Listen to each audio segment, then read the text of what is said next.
Welcome to One Tired Teacher, episode 53, 7 excellent Thanksgiving books every child will love.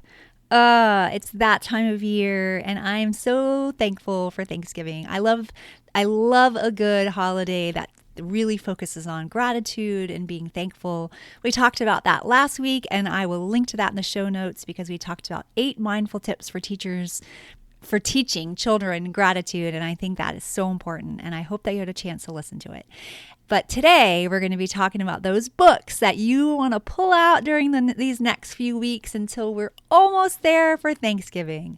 I hope you stick around.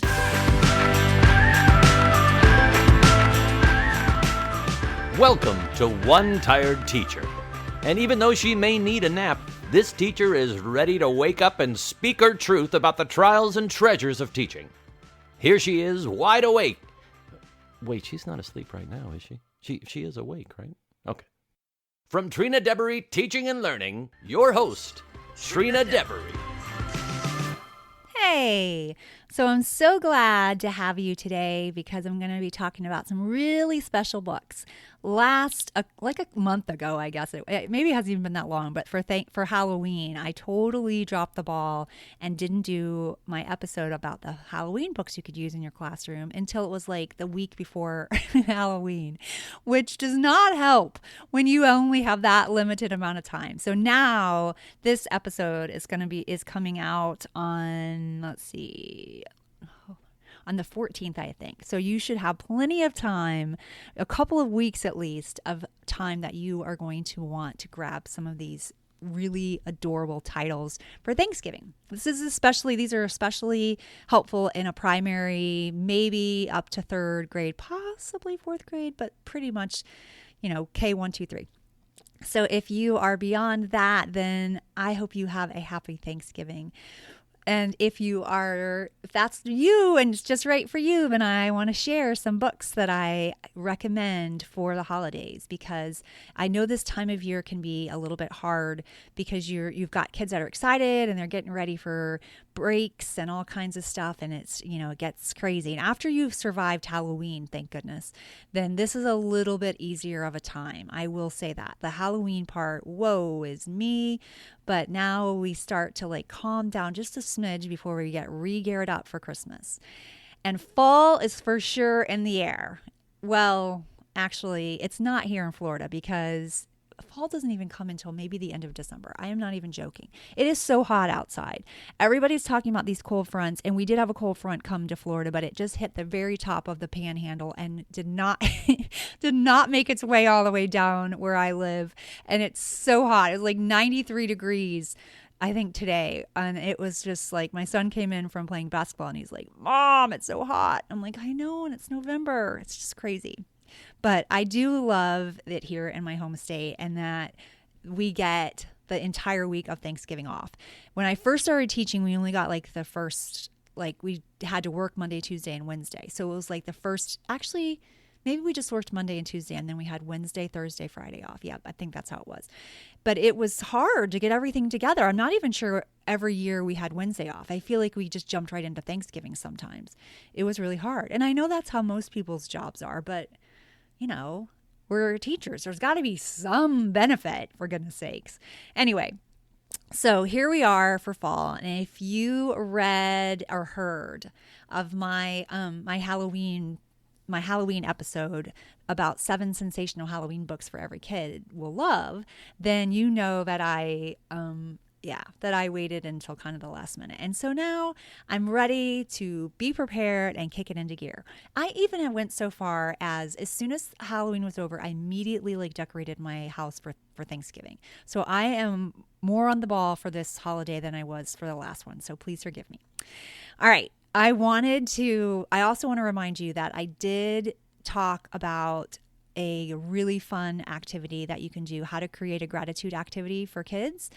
It is a blog post that I have, and it talks about about building a gratitude lap book, and it's adorable. And I'm going to post link to that in the show notes, because I think it's a really helpful step-by-step showing you how you put this lap book together, and your kids come out with this really, really cool, ability to be grateful and to practice gratitude, because it is a practice. All right, so for those of you who love all things turkeys and Thanksgiving, this is for you. So let's get to some excellent books to read to kids. I also like to use some of these sensational stories to take this a little bit further. I like to look at the literature standards. I always provide, I do these things called makerspace moments in literature, and I have several makerspace specifically for Thanksgiving, but I take the literature standards that we should be focusing on at this time of the year, and I put them in this packet so that you have a choice of a couple of different standards that go really well with the book that I recommend. And then you can do some activities around that, and they can have a really good standards-based literacy experience. And then I take the problem from the story, and the kids have to create a solution. So they're using some engineer design thinking, which is really cool. Like they have to plan it, they're imagining, they're designing it, and they're creating the model of the solution, and then they are revising it. So it becomes a fun, hands-on, like makerspace, and sometimes even STEAM extension, depending on if the science part is there, or even the math part. But I definitely think the engineering part is there. And in some of these recommendations, there's not really a solid science tie. It's more of the engineering thinking and the deeper comprehension thinking that's going on.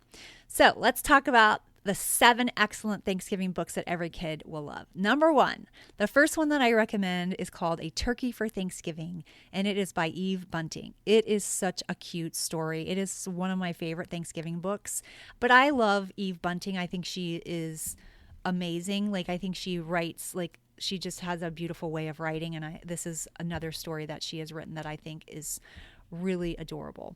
And it's a play on words, because when you hear a turkey for Thanksgiving, you probably automatically assumed that the Thanksgiving you would be eating Thanksgiving dinner, and which is totally understandable. And that's what poor turkey thinks. He thinks that they're going to have him for Thanksgiving. But what they really mean, and by they, I mean his friends, what his friends really mean is that they are going to have him over for dinner. So it's a really cute story. I think it would be great in a primary classroom. And I do have a makerspace that goes along with this, and we focus on the text structure of the story. So we focus on the standard that deals with text structure, and we also talk about vocabulary of asking and answering questions. We're looking at retelling components and character elements. So we're talking about characters overcoming obstacles. So those are the standards that we focus on in a close reading, and then the kids have an opportunity to create a turkey, which is a solution to the problem. You can read more about that. I'll link to it in the show notes. It's a makerspace Thanksgiving activity in literature, Turkey for Thanksgiving. But that is a book that I highly recommend, and a makerspace that is super fun. Book number 2, A Plump and Perky Turkey by Teresa Bateman.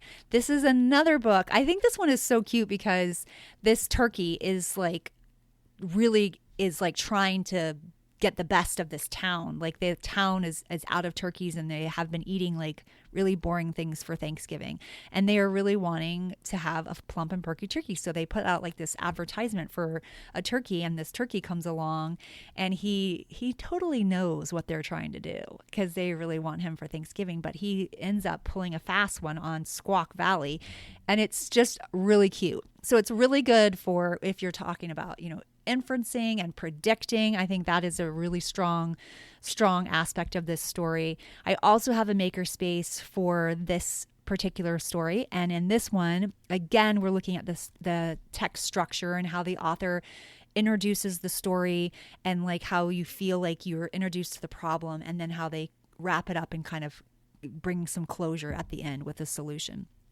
Also talking about vocabulary, and we have some more retelling and asking and answering questions. Super fun for a plump and perky turkey. So you want to check that out.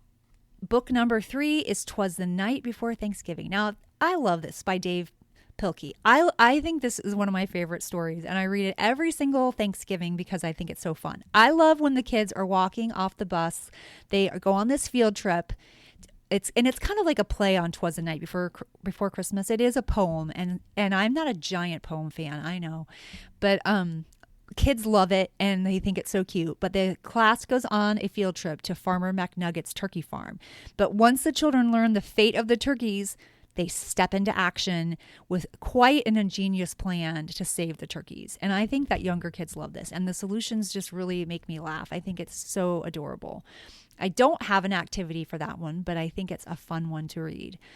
Number 4, Molly's Pilgrim, by Barbara Cohen. This is such a sweet story. This is a chapter book, so this is one that you can do a little bit longer. So this would be for older kids. This would definitely be, I mean, I did it in 2nd grade. I know people that have done it in 3rd grade and 4th grade, so I definitely think you can use this for older kids. It's certainly not for younger kids because talks, goes into like immigration and things like that.